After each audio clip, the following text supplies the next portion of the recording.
Finally हॉस्पिटलमधून discharge तरी भेटला. हॉस्पिटलमध्ये राहायचं ना मला तरी खूप जास्त कंटाळा येतो.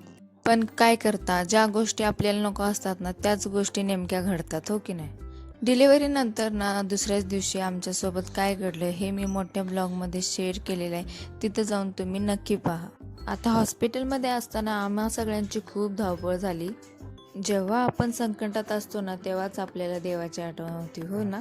पण ना देवाची श्रद्धा आणि देवाची भक्ती ही मनापासून केली ना, किती पण आपण संकटात असलो ना तर देव आपल्या पाठीशी असतो हे मात्र नक्की. जेव्हा आम्ही संकटात होतो ना तेव्हा मात्र स्वामींनी आम्हाला खूप संकटातून मुक्त केलं.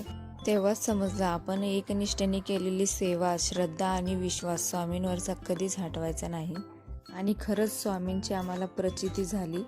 हॉस्पिटलमध्ये होते ना तेव्हा असं वाटत होतं कधी एकदा डिस्चार्ज भेटते आणि मी घरी. फायनली डिस्चार्ज भेटला आणि आम्ही घरी आलो. घरी येण्याचा आम्हा सगळ्यांना आणि मला किती आनंद झाला हे तर तुम्ही पाहू शकता. आता आम्ही सगळेजण हॉस्पिटलमध्ये असल्यामुळे ना आम्हाला डेकोरेशन करायला वेळच भेटला नव्हता आणि अचानक डिस्चार्ज भेटल्यामुळे ना खूप धांदल उठली आमची. बाळाची आत्या बाळाला बघायला आल्या होत्या. मग त्यांनाच म्हटलं तुम्ही पटकन आम्ही घरी येतोय आणि थोडं हाय तेवढ्यामध्येच डेकोरेशन करून घ्या. दीदीने ना तेवढ्यामध्येच डेकोरेशन छान केलं होतं. छोटंसंच झालं होतं पण छान वेलकम झालं. वेळच भेटला नव्हता तर काय करणार. तर चला मंडळी, परत भेटू अशाच छानशा ब्लॉगमध्ये. तोपर्यंत बाय बाय.